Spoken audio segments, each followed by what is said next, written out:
नमस्कार साथियों, मेरा नाम है मयंक और आप मेरे साथ पढ़ रहे हैं कक्षा 10 विज्ञान के लिए अनसॉल्व पेपर, जिसमें क्वेश्चन नंबर 5 तक हमने सॉल्व कर लिए थे। आइए अब क्वेश्चन नंबर 6 देखते हैं। 6 में क्या कह रहा है। विद्युत धारा उत्पन्न करने की युक्ति को कहते हैं। विद्युत धारा उत्पन्न करने की युक्ति को हम जनित्र कहते हैं, जनित्र। लेकिन इसमें 4 ऑप्शन हैं, सभी ऑप्शन को एक एक करके देखते हैं। भाई जनित्र विद्युत धारा उत्पन्न कैसे करता है। जनित्र जिसे हम आम बोलचाल की भाषा में जनरेटर भी बोलते हैं, जो शादी ब्याह में लेकर आते हो आप। ये क्या करेगा, यांत्रिक ऊर्जा को विद्युत ऊर्जा में बदल देगा। यांत्रिक ऊर्जा को विद्युत ऊर्जा में बदलता है, यानी जनरेटर यांत्रिक ऊर्जा को विद्युत ऊर्जा में परिवर्तित कर देगा, फिर बदल देगा। आइए गैल्वेनोमीटर देखते हैं। गैल्वेनोमीटर विद्युत धारा की उपस्थिति बताता है। मीटर, इसका काम है विद्युत धारा की उपस्थिति बताना। विद्युत धारा की उपस्थिति बताता है, ठीक है। इसके आगे एमीटर। एमीटर एमीटर का काम है विद्युत धारा का मापन करना। कितनी एम्पीयर की विद्युत धारा किसी तार में प्रवाहित हो रही है। विद्युत धारा का मापन करना, ठीक है। इसके आगे मोटर। मोटर का काम है विद्युत धारा को यांत्रिक ऊर्जा में बदलना। विद्युत धारा को यांत्रिक ऊर्जा में बदलना, ठीक है। आप इसे नोट कीजिए, तब तक हम अगला क्वेश्चन तैयार करते हैं। आइए क्वेश्चन नंबर 7 देखते हैं, जो आपको आपकी डिस्प्ले पर दिख रहा होगा।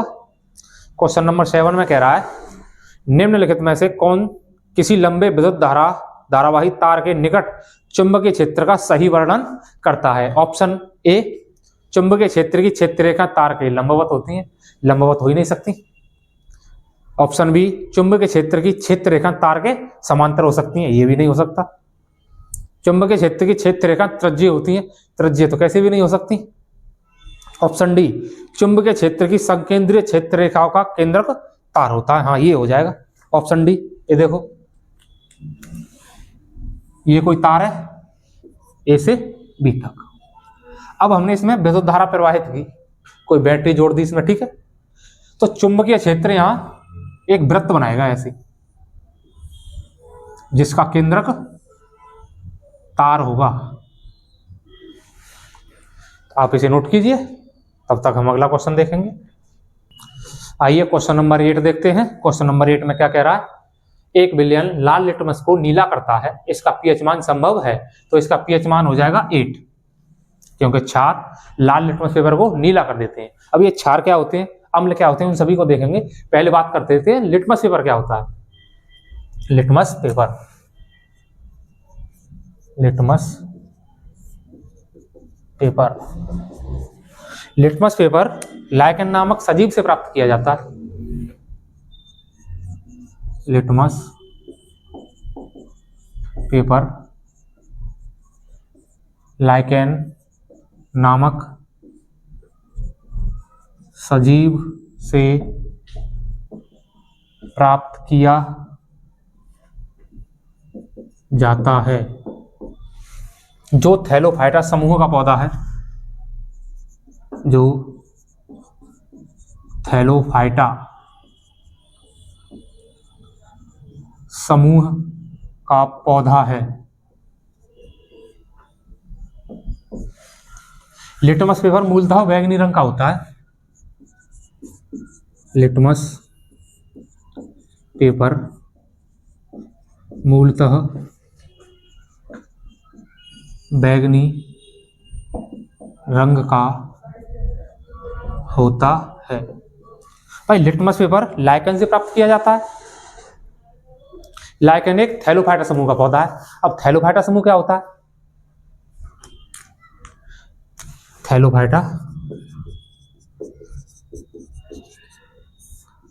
समूह, थैलोफाइटा समूह ऐसे पौधों का समूह है जिनका शरीर थैलस कहलाता है। थैलोफाइटा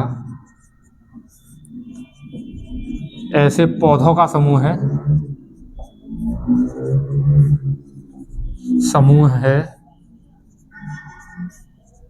जिनका शरीर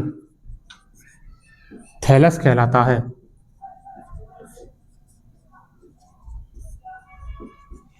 थैलस कहलाने से मतलब है इनका शरीर थैले जैसा होता है। इनके शरीर में जड़, तना, पत्तियां स्पष्ट रूप से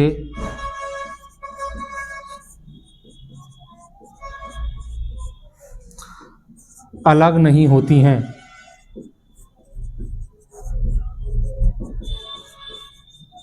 अलग नहीं होती हैं से मतलब है हमें पता ही नहीं चलता इसकी जड़ कहाँ है, तना कहाँ है, पत्तियां कहाँ है, बस एक थैले जैसे होते हैं, थैले जैसे पड़े रहते हैं। इनके एग्जाम्पल्स हो जाएंगे, एग्जाम्पल कवक, शैवाल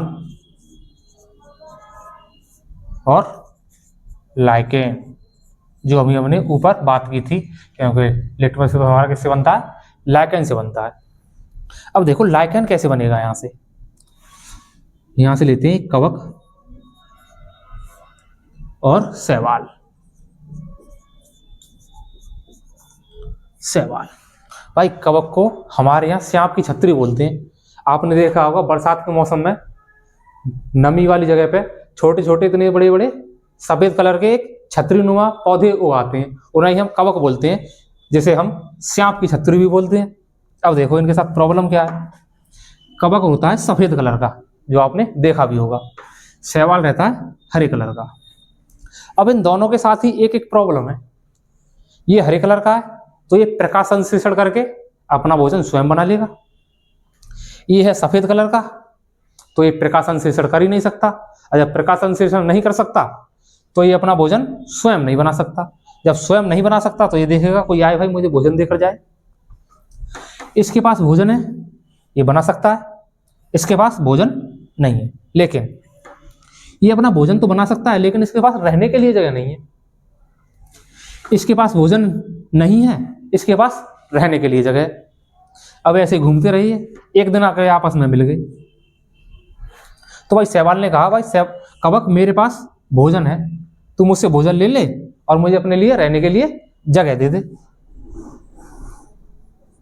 शैवाल आया कवक के पास, कवक से कहा भाई कवक तू मुझसे भोजन ले ले और अपने घर में रहने के लिए जगह दे दे मुझे। तो कवक ने कहा भाई ठीक है भाई, तेरे जैसा आदमी कहाँ मिलेगा मुझे, भाई तू मेरे घर रह ले आसानी से और मुझे अपना भोजन देते रहियो। ठीक है भाई। ये है कवक, ये है शैवाल। जब ये दोनों संयुक्त रूप से एक साथ रहने लग जाएंगे तब इनका नाम बदलकर हम लाइकेन रखते हैं। लाइकेन, ठीक है। जब कवक और शैवाल आपस में संयुक्त रूप से रहते हैं तब इनका नाम लाइकेन पड़ जाता है, ठीक है। अब भाई लाइकेन से हमारा लिटमस पेपर बनता है। अब कोई विलेन होगा जो लिटमस पेपर को किसी को नीला करेगा, कभी कभी लाल करेगा। ऐसे कौन से विलेन हैं जो लिटमस को कभी लाल कर रहे हैं कभी नीला कर रहे हैं? ये देखो, पहले अम्ल देख लेते हैं। अम्ल लिटमस पेपर को लाल कर देते हैं। अम्ल क्या करेंगे? लिटमस पेपर को लाल कर देते हैं।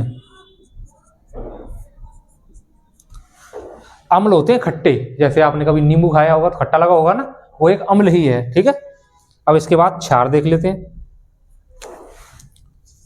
क्षार, क्षार क्या करेंगे, लाल लिटमस को नीला कर देंगे। लाल लिटमस को नीला कर देते हैं। भाई अम्ल करते हैं लिटमस पेपर को लाल, और क्षार क्या करेंगे, लाल लिटमस को नीला कर देंगे। हमें लिटमस पेपर के बारे में पता चल गया। अब बात कर लेते हैं पीएच मान की। पीएच मान एक वैज्ञानिक थे, 1909 ईस्वी में आए थे, जिनका नाम था सोरेन सोरेनसन। उन्होंने हमें पीएच पैमाना बताया था। उस पैमाने पर हम देखेंगे किस विलयन का पीएच मान कितना रहता है और किसे हम अम्ल कहेंगे और किसे हम क्षार। पहले आप इसे नोट कीजिए, फिर हम आगे के बताएंगे। आइए अब पीएच मान की बात करते हैं। एक साइंटिस्ट हुए थे 1909 ईस्वी में, जिनका नाम था सोरेन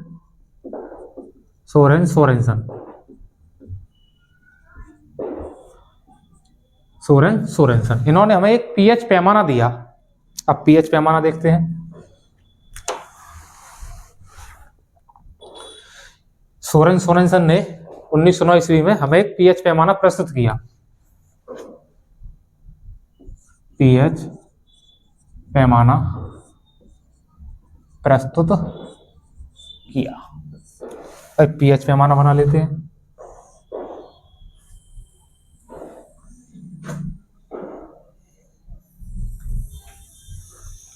ये पीएच पैमाना है, ठीक है। इसके बीच में कहीं यहां एक लाइन बना देते हैं। पीएच पैमाने पर 0 से लेके 14 तक अंक होते हैं।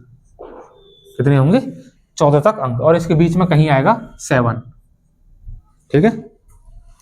7 से 0 की तरफ जाएंगे हम तो हमें अम्ल मिलेंगे, अम्ल, ठीक है। 7 से 14 की तरफ जाएंगे तो हमें क्षार मिलेंगे, क्षार। 7 से इधर जाएंगे तो 8, 9, 10, 11, 12 और 13 और 14। ऐसे ही 14 से इधर आएंगे तो 6, 5, 4, 2 और 1। 0 से लेके 14 तक इस पे अंक है। 7 से ऊपर 14 की तरफ जाएंगे तो हमें क्षार मिलेंगे, 7 से 0 की तरफ आएंगे तो हमें अम्ल मिलेंगे। अब ये देखो, एक विलयन लाल लिटमस पेपर को नीला करता है, इसका पीएच मान संभव है। भाई क्षार क्या कर रहे थे, क्षार कर रहे थे कोई लाल लिटमस पेपर को नीला। अब क्षार कहाँ है, ये रही 7 से ऊपर। अब इसमें कहीं 7 से ऊपर कोई अंक है, हाँ है, ये रहा 8। तो क्षार क्या करेंगे, लाल लिटमस पेपर को नीला, ठीक है। आप इसे नोट कीजिए। अब अगला क्वेश्चन देखेंगे। आइए क्वेश्चन नंबर 9 देखते हैं। क्वेश्चन नंबर 9 में क्या कह रहा है, जिंक चूड़ पर तनु सल्फ्यूरिक अम्ल की क्रिया से गैस निकलती है, ठीक है भाई। इस क्वेश्चन को करने से पहले आपने कक्षा 10 में एक सक्रियता श्रेणी पढ़ी होगी। यह है सक्रियता श्रेणी, चैप्टर 3 में है।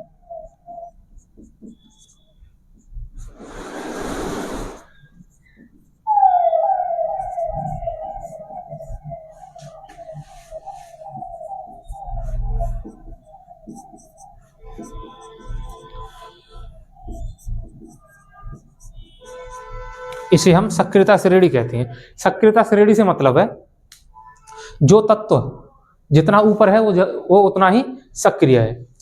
पोटेशियम सबसे ऊपर है तो पोटेशियम सबसे ज्यादा सक्रिय है। इसके नीचे सोडियम है, सोडियम के नीचे कैल्शियम, कैल्शियम के नीचे मैग्नीशियम, फिर aluminium, zinc, iron, lead, hydrogen, copper, mercury, silver, चांदी, और ये सोना, औरम। सबसे ज्यादा सक्रिय है पोटेशियम, सबसे कम सक्रिय है गोल्ड, हमारा सोना। इसमें सक्रियता क्रम पोटेशियम पे सबसे ऊपर है। अब ये पोटेशियम इन सभी को अपनी जगह से हटा देगा। सोडियम अपने नीचे वालों को उठा देगा, कैल्शियम अब खुद से नीचे वालों को उठा देगा, मैग्नीशियम खुद से नीचे वालों को उठा देगा। आप इसे पावरफुलता का क्रम भी समझ सकते हैं। ऊपर जो बैठे हैं वो सबसे ज्यादा पावरफुल है, जो सबसे नीचे है वो कमजोर है। अगर ये ऊपर सबसे ज्यादा पावरफुल है तो इन सभी को पीट देगा ये पकड़ के, सबको सबसे कहेगा भाग यहाँ से, अब मैं बैठूंगा यहाँ पर। ऐसा ही यहाँ होगा भाई, जिंक चूड़, ये आ गया जिंक चूड़। अब ये कह रहा है इसके तनु सल्फ्यूरिक अम्ल से अभिक्रिया करा दो, तनु सल्फ्यूरिक अम्ल बना लेते हैं, H2SO4, ये है तनु। तनु का मतलब है ये प्योर नहीं है, इसमें पानी मिला हुआ है। अब इन दोनों को मिलाया हमने, अब दोनों को मिलाया तो हमें सक्रियता श्रेणी में इसमें से दो तत्व दिखाई दे रहे हैं, एक तो ये वाला और एक ये वाला, एक जिंक हीरा और एक हाइड्रोजन हीरा। अब देखो जिंक हाइड्रोजन से ऊपर है, कहाँ है, ऊपर है। अब ये ऊपर है तो पावरफुल है, अगर पावरफुल है तो ये हाइड्रोजन को पीट लेगा पकड़ के, जिंक हाइड्रोजन के पास जाएगा ऐसे, चलो भाई हट। अब यहाँ हम बैठेंगे ऐसे ही, यहाँ जाएगा, हाइड्रोजन के पास गया। अब यहाँ हम आएंगे, भाग यहाँ से, हाइड्रोजन भाग जाएगा भाई, क्या करें फिर, ZnSO4, हाइड्रोजन को इसने अपनी जगह से हटा दिया। जब हटाया तो हाइड्रोजन कहाँ चला जाएगा, अलग हो जाएगा, बिल्कुल अलग हो जाएगा। तो इसीलिए बोलते हैं जिंक चूड़ पर सल्फ्यूरिक अम्ल की अभिक्रिया कराएंगे तो हाइड्रोजन निकल जाएगा। हाइड्रोजन क्यों निकलेगा, क्योंकि जिंक हाइड्रोजन से ज्यादा सक्रिय है, इसलिए जिंक ने हाइड्रोजन को उसके यौगिक से विस्थापित कर दिया। आप इसे नोट कीजिए, तब तक हम अगला क्वेश्चन देखेंगे। आइए क्वेश्चन नंबर 9 देखते हैं। 9 में क्या कह रहा है, एल्काइन का सामान्य सूत्र होता है। भाई हम कक्षा 10 विज्ञान में केमिस्ट्री के चैप्टर 4 में हम पढ़ते हैं एल्कीन, एल्काइन और एल्कीन, इन सभी के फॉर्मूले लिखे हुए हैं। अब एल्काइन का कौन सा है देखते हैं, CnH2n, इसे देखते हैं।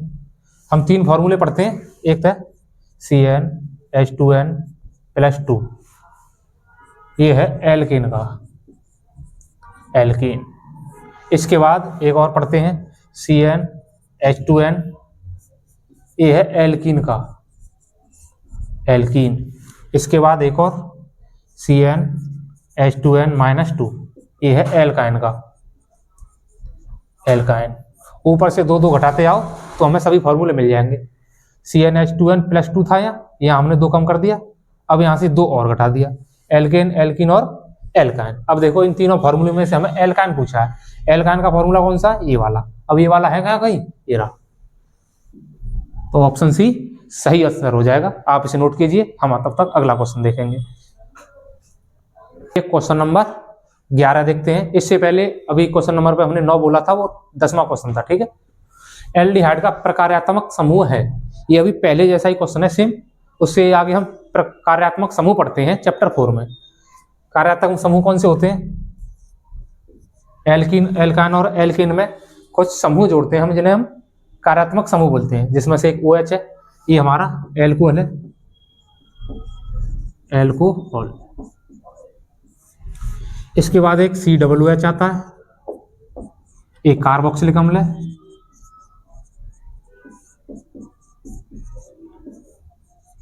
अम्ल।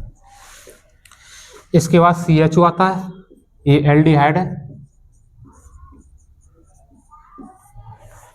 इसके बाद एक CO भी आता है, ये कीटोन है। इसके बाद NH2 भी आता है, ये एमीन है। अब इसी में से हमारा हो जाएगा कोई आंसर, एमीन। इधर देखो, OH है एल्कोहल, COOH है कार्बोक्सिलिक अम्ल, CHO है एल्डिहाइड, CO है कीटोन और NH2 है एमीन। इधर देखो, इसने एल्डिहाइड पूछा है। अब एल्डिहाइड में क्या बनना चाहिए, CHO होना चाहिए। अब भाई इसमें तो CHO है नहीं, तो ये तो गलत होगा, ये तो एल्कोहल का है, ये रहा। यहाँ देखो CHO, CH और O, CHO बन गया, CHO इसका एल्डिहाइड का, तो यही आंसर हो जाएगा हमारा। इसमें देखो CO कहाँ है, ये रहा, ये तो कीटोन का है, ये तो एल्डिहाइड का नहीं होगा। इसे देखो COOH, COO और H, ये किसका है, ये हमारा कार्बोक्सिलिक अम्ल। तो हमारा ऑप्शन कौन सा सही होगा, ऑप्शन बी। आप इसे नोट कीजिए। आज के लिए इतना ही।